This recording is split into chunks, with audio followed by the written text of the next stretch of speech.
शुभ सकाळ पिलामाने तुमମାନଙ୍କୁ ऑनलाइन पाठ्यक्रम को स्वागत। आज आम तुम साहित्य बहीर साहित्य कुसुम बहीर गोटे विषय पढ़ा। अच्छा तुम मान क्या बुलवा भल लगे? हाँ समस्त को बुलवा भल लगे। बुलिकी आसला तुम्हें कौन कर?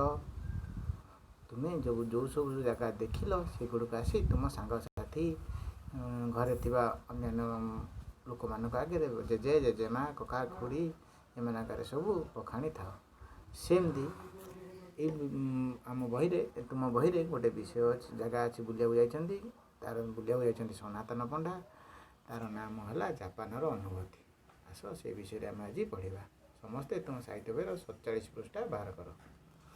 जापान अनुभूति तार लेखक हेले सनातन पंडा। सनातन पंडा जापान जाइथिले बुलिबाकू। सेठारे कौन कौन सब देखिले जापानर विषय सब लिखिछन्ती।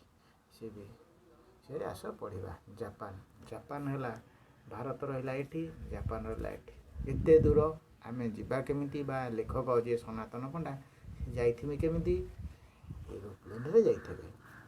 एरोप्लेन रे से जाइथन्ती जापान बुलिबाकू। जापान बुलिकी आसिला परे तांकर सब अनुभूति गुड़िक सी सब लिपिबद्ध कर रखिछन्ती। तुम्हें मैंने सब जो बुलिया जाओ आसला किसी लिखिकी रख? किए रखि नथिबो? जदि रखिन एथरक जी जो जगह को बुलिया जीव से जगार गोटे खाता नहीं थो। से जगह सब कौन कौन देखिल कौन भल मद से विषय सब जाणिक टिपिकी आनब तापर ताकू लिपिबद्ध कर रखा। आस से विषय आज आम पढ़ा। जापान अनुभूति तार लेखक हेले सनातन पंडा। से 1965 मसीहा जुलाई मास 20 तारिख में जन्मग्रहण करते। शिशु साहित्य रचना करिबारे सनातन पंडा हेले सिद्धहस्त। बो मु स्कूल जीवी, चिनु जाइथिला जनराइज, कुहुक मंत्र, मो स्वप्न मो स्कूल आदि तांको द्वारा रचित शिशु साहित्य पुस्तक। यह छड़ा से अनेक गुड़िए शिशु गल्प क्षुद्र गल्प सब लिखिं। कविता सब लिखिं। सेगुड़िक विभिन्न पत्र पत्रिकार प्रकाश पाई। कौ सब पत्रिकार प्रकाश पाई? शिशु लेखा, फूलझरी, मीना बजार, विज्ञान दिगंत, तेलिंगी बाजा, नंदनकानन, काहींच आदि विभिन्न प्रकार शिशु पत्रिकार लेखा गुड़िक प्रकाश पाई। तुम्हें मैंने सब किए शिशु पत्रिका पढ़ीच? यदि न पढ़ीच एवं पढ़। तुम स्कूल को सब CRC दे था सुरभि पत्रिका। तुम स्कूल सुरभि प्रोग्राम हुए जहाँ प्रोग्राम में जो सब लेखा गुड़ाक भल होता है आउ कि लेखा चित्र इन सब नहीं गोटे पत्रिका प्रकाश पाए राज्य स्तर में ओसेपा तरफ। से पत्रिका प्रत्येक स्कूल को CRC माध्यम पहुँचा जाए। तुम स्कूल को आसी यदि तुम पढ़ीन ताकू स्कूल खोलिया पर शिक्षकों को मागिकी पढ़। तादेह बहुत सुंदर सुंदर गप चित्र सब अच्छी है। आस जापानर अनुभूति विषय पढ़ा। 47 पृष्ठा समस्त बाहर कर। सूर्योदयर देश जापान। से ही देश को थरे जीवा लगी बहु दिन मनरे अभिलाष थिला। सुजोग मिल नथला। कथारे कहती मन जानी फल। शेष दिने से ही सुजोगटी मते मिलिला। से दिन थिला 2009 मसीहा जून मास 9 तारिख। भारतर विभिन्न अंचल केते जन छात्र छात्री और शिक्षयित्री सहित से दिन संध्यारे आम दिल्ली यात्रा आरंभ कलु। मो दल में यात्रा करुथा शिक्षिका श्रीमती सोनिया समेत अधिकांश छात्र छात्री यह थिला विमान यात्रा, प्रथम विमान यात्रा। समस्त मनरे भरी रही थाए अनेक उत्कंठा। विमान घंटा को प्राय 1000 किमी बेगर गति करुए। ठीक सकाल 7टा बेल को जापान राजधानी टोकियो निकटस्थ नरिता विमान बंदर ओह्लैलु। जापानी घंटारे सीना से को सकाल 7टा किंतु आम घंटारे समय होता है 3टा बाजी 30 मिनिट। यार कारण है भारतीय समय 3 घंटा 30 मिनिट पूर्व जापान रे सूर्योदय होता है। आम संगे संगे जापानर समय अनुसार आमर घंटार समय ठीक करनेलु। यापर आमको स्वागत करने अपेक्षारत जापानी संयोजिका सह बस जोगे टोकियोर एक होटेल अभिमुखे अग्रसर हेलु। टोकियो है जापानर राजधानी। एगुड़ा देख जापान समुद्र भितर अवस्थित गोटे देश, सबुठ उन्नत देश है जापान। जापान राजधानी है टोकियो। साउथ कोरिया ता पछकू अच्छी। जापान है कौटी भारतर उत्तर पूर्व दिगरे अवस्थित। टोकियोर ଟୋକିଓର କେଉଁଥିରେ ସେ ବସ୍ରେ ସବୁ ଟୋକିଓ ଅଭିମୁଖେ ଯାତ୍ରା କଲେ। ଟୋକିଓର ରାସ୍ତାଘାଟ ଚକଚକ୍ ଦେଖାଯାଉଥାଏ। ଖାଲ ଢିପ ତ ଦୂରର କଥା, ରାସ୍ତାରେ ଧୂଳି ମାଟି ମଧ୍ୟ ଦେଖାଯାଉନଥାଏ। ଟୁକୁରା କାଗଜ ଖଣ୍ଡେ ମଧ୍ୟ କେଉଁଠି ନଥାଏ। ସକାଳ ସମୟ ହୋଇଥିଲେ ମଧ୍ୟ କେଉଁଠି ହେଲେ ଜଣେ ସଡ଼କ ଝାଡ଼ୁଦାର ଦେଖାଯାଉନଥାନ୍ତି। ରାସ୍ତାରେ ଅଧିକାଂଶ ଲୋକ ସାଇକେଲ ଅଥବା ଚାରିଚକିଆ ଯାନରେ ଯାଉଥାନ୍ତି। ଏପରିକି କୋଟ ଟାଇ ପିନ୍ଧା ବାବୁ ମାନେ ତଥା ବୟସ୍କ ଲୋକମାନେ ମଧ୍ୟ ରାସ୍ତାରେ ସାଇକେଲ ଚଲାଇ ଯାଉଥିବାର ଦେଖିଲୁ। ଏହା ଦେଖି ଜାପାନୀମାନେ କେତେ ପରିଶ୍ରମୀ ଆଉ ପରିବେଶ ପ୍ରେମୀ ସେ ବିଷୟରେ ଆମେ ପରସ୍ପର କଥା ହେଉଥାଉ। ଜାପାନର ରାସ୍ତାର ଛକ ସ୍ଥାନମାନଙ୍କର ଯାନବାହନ ଓ ପଦଚାରୀଙ୍କୁ ନିୟନ୍ତ୍ରଣ କରିବା ପାଇଁ ଟ୍ରାଫିକ୍ ଲାଇଟ୍ର ଯଥେଷ୍ଟ ସଂକେତ ଥିଲା। ସେତିକି ସଂକେତ ହିଁ ଯଥେଷ୍ଟ। ଟୋକିଓ ସହର କେଉଁଠି ହେଲେ ଜଣେ ପୋଲିସ ଟ୍ରାଫିକ୍ ନିୟନ୍ତ୍ରଣ କରୁଥିବାର ନଜରକୁ ଆସିନଥିଲା। ଏଥିରୁ ଜଣାପଡ଼ୁଥିଲା ଜାପାନମାନେ କେତେ ଶୃଙ୍ଖଳିତ। ହେଲା, ଆସ ଏ ବିଷୟଟାକୁ ଆଉ ଥରେ ମୁଁ ବୁଝେଇ ଦେଉଛି। ସୂର୍ଯ୍ୟୋଦୟର ଦେଶ ଜାପାନ। ଜାପାନକୁ ସୂର୍ଯ୍ୟୋଦୟର ଦେଶ ମଧ୍ୟ ବୋଲି କୁହାଯାଏ, କାରଣ ପ୍ରଥମ ସୂର୍ଯ୍ୟୋଦୟ ହେଲେ ପ୍ରଥମ ସୂର୍ଯ୍ୟ କିରଣ ଜାପାନରେ ହିଁ ପଡ଼ିଥାଏ। ସେଥିପାଇଁ ଜାପାନକୁ ସୂର୍ଯ୍ୟୋଦୟର ଦେଶ ବୋଲି କୁହାଯାଏ। ସେହି ଦେଶକୁ ଥରେ ଯିବା ଲାଗି ମନରେ ବହୁ ଦିନରୁ ଅଭିଳାଷ ଥିଲା। କାହାର ଥିଲା? ଲେଖକ ସନାତନ ପଣ୍ଡାଙ୍କର। ସମସ୍ତଙ୍କର ବାହାର ଜାଗାକୁ ସବୁ ବୁଲିଯିବା ପାଇଁ ଇଚ୍ଛା ଥାଏ, କିନ୍ତୁ ସମସ୍ତଙ୍କ ଭାଗ୍ୟରେ କ'ଣ ସେ ସୁଯୋଗ ଜୁଟେ? କେତେବେଳେ ଠାକୁରଙ୍କ ଦୟା ହେବା ସମୟ ମିଳେ, ସୁଯୋଗ ମିଳେ ଯିବା ପାଇଁ। ସୁଯୋଗ ମିଳୁନଥିଲା। କଥାରେ କହନ୍ତି ମନ ଜାଣି ଫଳ।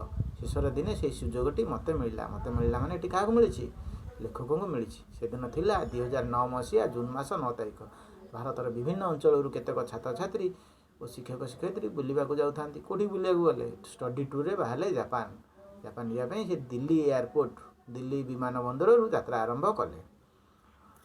ମୋ ଦଳରେ ମାନେ ସନାତନ ପଣ୍ଡାଙ୍କ ଦଳରେ ଯାଉଥାନ୍ତି କିଏ? ଶିକ୍ଷିକା ଶ୍ରୀମତୀ ସୋନିଆଙ୍କ ସମେତ ତାଙ୍କ ଦଳରେ ଥିବା ଅନେକ ଛାତ୍ରଛାତ୍ରୀ ଯିଏ ଥିଲେ, ତାଙ୍କ ପାଇଁ ଥିଲା ପ୍ରଥମ ବିମାନ ଯାତ୍ରା। ସମସ୍ତଙ୍କ ମନରେ ଭରି ରହିଥାଏ ଅନେକ ଉତ୍କଣ୍ଠା ମାନେ ଆଗ୍ରହ। ନୂଆ ବିମାନରେ ବସିଛନ୍ତି, ମନରେ ଆଗ୍ରହ ଲାଗିବନି? ଖୁସି ଲାଗିବନି? ବିମାନ ଘଣ୍ଟାକୁ ପ୍ରାୟ 1000 କିଲୋମିଟର ବେଗରେ ଗତି କରୁଥାଏ। ଠିକ୍ ସକାଳ 7ଟା ବେଳକୁ ଜାପାନର ରାଜଧାନୀ ଟୋକିଓ ନିକଟସ୍ଥ ନରିତା ବିମାନ ବନ୍ଦରରେ ଓହ୍ଲାଇଲୁ। କିଏ? ସମସ୍ତେ ଆମେ ଓହ୍ଲାଇଲୁ କେଉଁଠି? ଜାପାନର ରାଜଧାନୀ ଟୋକିଓ ନିକଟରେ ଥିବା ନରିତା ବିମାନ ବନ୍ଦରରେ। ଆମର ଓଡ଼ିଶାରେ ବିମାନ ବନ୍ଦର କେଉଁଠି ଅଛି? ଭୁବନେଶ୍ୱରରେ। ଆଉ ଗୋଟେ ହେଇଛି କେଉଁଠି? ଝାରସୁଗୁଡ଼ାରେ। ହଁ, ଶୁଣାଗଲା। ଜାପାନୀ ଘଣ୍ଟାରେ ସେତେବେଳକୁ ସକାଳ 7ଟା, କିନ୍ତୁ ଆମ ଘଣ୍ଟାରେ ହେଇଥିଲା କେତେ? 3:30। ଏହାର କାରଣ ଜାପାନ ସମୟ ଆଉ ଭାରତର ସମୟ ମଧ୍ୟରେ 3 ଘଣ୍ଟା 30 ମିନିଟ୍ର ଫରକ, ବା ଭାରତର 3 ଘଣ୍ଟା 30 ମିନିଟ୍ ପୂର୍ବରୁ ଜାପାନରେ ସୂର୍ଯ୍ୟୋଦୟ ହୋଇଥାଏ। ଏହା ସଙ୍ଗେ ସଙ୍ଗେ ଆମେ ଜାପାନୀ ସମୟ ଅନୁସାରେ ଆମ ଘଣ୍ଟାକୁ ମଧ୍ୟ ସମୟ ଠିକ୍ କରିନେଲୁ। ଠିକ୍ ନ କରିଥିଲେ କ'ଣ ଏଠି ଅସୁବିଧା ହେଇଥାନ୍ତା? ଅସୁବିଧା ହେଇଥାନ୍ତା କ'ଣ ନା, ସେମାନେ ସମୟ ଜାଣିପାରିନଥାନ୍ତେ। ଏହାପରେ ଆମକୁ ସ୍ୱାଗତ କରିବା ପାଇଁ ଜାପାନୀର ଅପେକ୍ଷାରତ ଜାପାନୀ ସଂଯୋଜିକାଙ୍କ ସହ ବସ୍ ଯୋଗେ ଟୋକିଓର ଏକ ସହର ଅଭିମୁଖେ ଯାତ୍ରା କଲୁ। ସଂଯୋଜିକା, ଆମେ ଯେଉଁ ଜାଗାକୁ ବୁଲିବାକୁ ସବୁ ଯାଏ, ସେ ଜାଗାରେ ଆମକୁ ଜଣେ ଗାଇଡ଼ କରିବା ପାଇଁ ବା ବୁଲେଇକି ଦେଖାଇବା ପାଇଁ ଜଣେ ଲୋକ ନିଯୁକ୍ତି ହେଇଥାନ୍ତି ସରକାରଙ୍କ ତରଫରୁ, ତାଙ୍କ ସରକାରଙ୍କ ତରଫରୁ। ତାଙ୍କୁ କୁହାଯାଏ ସଂଯୋଜିକା।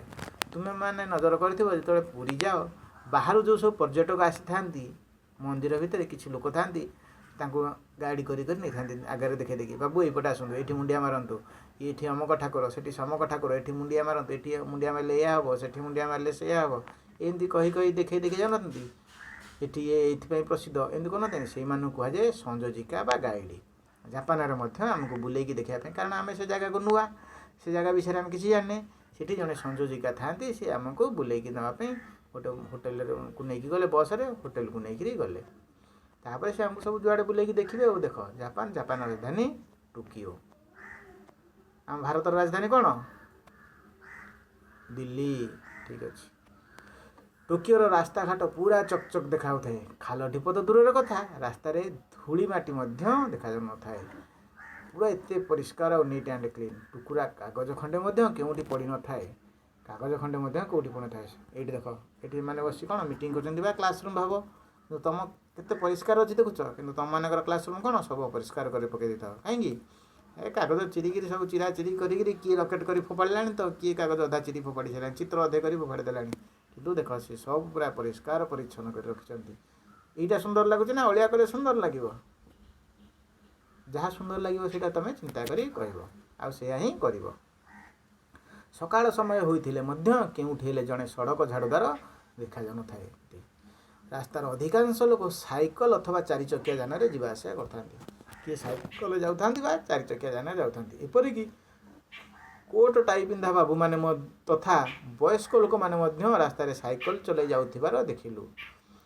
ଏପରିକି କୋଟ ଟାଇ ପିନ୍ଧିକିରି ମାନେ ଯେଉଁମାନେ ବାବୁ ବା ଅଫିସର ଶ୍ରେଣୀୟ ଲୋକମାନେ ମଧ୍ୟ ସାଇକେଲରେ ଯିବା ଆସିବା କରନ୍ତି।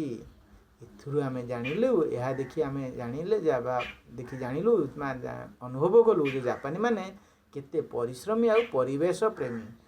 ଆମେ ସମସ୍ତେ ଯେଉଁମାନେ ଯାଇଥିଲୁ ଦେଖିକିରି କଥା ହେଲୁ। ମାନେ କ'ଣ ଦେଖିଲୁ? ମାନେ କୋଟ ଟାଇ ପିନ୍ଧା ବାବୁମାନେ ମଧ୍ୟ ସାଇକେଲରେ ଯାଉଥାନ୍ତି। ଏଠି ପରିଶ୍ରମୀ ଆଉ ପରିବେଶ ପ୍ରେମୀ କାହିଁକି କୁହାଯାଇଛି? ପରିଶ୍ରମୀ ମାନେ ସେମାନେ ପରିଶ୍ରମ କରି ସାଇକେଲ ଚଲେଇକି ଅଫିସକି ଯାଉଛନ୍ତି। ଆଉ ପରିବେଶ ପ୍ରେମୀ କାହିଁ କୁହାଯାଇଛି ଜାପାନୀକି? ଏଠି ଲେଖକ ତାଙ୍କୁ ପରିବେଶ ପ୍ରେମୀ ବୋଲି କାହିଁ ତୁଳନା କରିଛନ୍ତି? ପରିବେଶ ପ୍ରେମୀ ମାନେ ସେମାନେ ସୁବିଧା ଅଛି, ସାଇକେଲରେ ଗଲେ ଚଳିବ, ସେଥିପାଇଁ ସେ କାରରେ ନ ନେଇକିରି ସାଇକେଲରେ ଯାଉଥାନ୍ତି। କାର୍ ନେଲେ କ'ଣ ଅସୁବିଧା ହେଇଥାନ୍ତା? କାର୍ ନେଇଥିଲେ ତେଲ ଏକରେ ପଡ଼ିଥାନ୍ତା, ଇନ୍ଧନ ଖର୍ଚ୍ଚ ହେଇଥାନ୍ତା, ଦୁଇରେ ଇନ୍ଧନ ଦ୍ୱାରା ଯେଉଁ କାର୍ ଚାଲିବା ଦ୍ୱାରା ଯେଉଁ ଅଙ୍ଗାରକାମ୍ଳ ଗ୍ୟାସ୍ ବାହାରିଥାନ୍ତା ସେ ପରିବେଶକୁ ଦୂଷିତ କରିଥାନ୍ତା। ଏହାଦ୍ୱାରା ସେ କ'ଣ କଲେ? ନିଜେ ପରିଶ୍ରମ କଲେ ଶାରୀରିକ ସୁସ୍ଥତା ପାଇଁ, ଆଉ ପରିବେଶକୁ ମଧ୍ୟ ରକ୍ଷା କଲେ ଅଙ୍ଗାରକାମ୍ଳ ଗ୍ୟାସ୍ ନିର୍ଗତରୁ। କାର୍ ନ ଚଲେଇ ସାଇକେଲରେ ଗଲେ। ସେଥିପାଇଁ କବି ତାଙ୍କୁ ଏଠି ବା ଲେଖକ ତାଙ୍କୁ ଏଠି ପରିଶ୍ରମୀ ଆଉ ପରିବେଶ ପ୍ରେମୀ ବୋଲି କହିଛନ୍ତି। ଜାପାନର ରାସ୍ତାର ଛକମାନଙ୍କରେ ଯାନବାହନ ପଦଚାରୀଙ୍କ ନିୟନ୍ତ୍ରଣ କରିବା ପାଇଁ ଟ୍ରାଫିକ୍ ଲାଇଟ୍ ସଂକେତ ଯଥେଷ୍ଟ ଥିଲା। କେବଳ ଟ୍ରାଫିକ୍ ଲାଇଟ୍ ହିଁ ଥିଲା ଟ୍ରାଫିକ୍ ନିୟନ୍ତ୍ରଣ କରିବା ବା ଯାନବାହନ ବା ଲୋକମାନଙ୍କୁ ଯିବା ଆସିବା କରିବା ପାଇଁ। କିନ୍ତୁ ଏଠି ଆମର ତାପରେ ଆଉ କ'ଣ? ଟୋକିଓର ସହରର କେଉଁଠି ହେଲେ ଜଣେ ଟ୍ରାଫିକ୍ ପୋଲିସ ନିୟନ୍ତ୍ରଣ କରୁଥିବାର ନଜରକୁ ଆସିନଥିଲା। ଏଥିରୁ ଜଣାପଡ଼ୁଥିଲା ଜାପାନୀମାନେ କେତେ ଶୃଙ୍ଖଳିତ। କିନ୍ତୁ ଆମର ଏଠି କ'ଣ? ଯଦି ଟ୍ରାଫିକ୍ ପୋଲିସ ନଥିବ, ଖାଲି ଲାଇଟ୍ ଲାଗିଥିବ, ଆମେ କେମିତି ଖସିକି ପଳେଇବା ଚିନ୍ତା କରେ। କିନ୍ତୁ ସେମାନେ ଏତେ ଶୃଙ୍ଖଳିତ ଯେ ଲାଇଟ୍ ସିଗ୍ନାଲ ନଦେଲେ ଯିବେନି। ସେଥିପାଇଁ ଏଠାରେ କବି ତାଙ୍କୁ କହିଛନ୍ତି ସେ ଜାପାନୀମାନେ ଭାରି ଶୃଙ୍ଖଳିତ।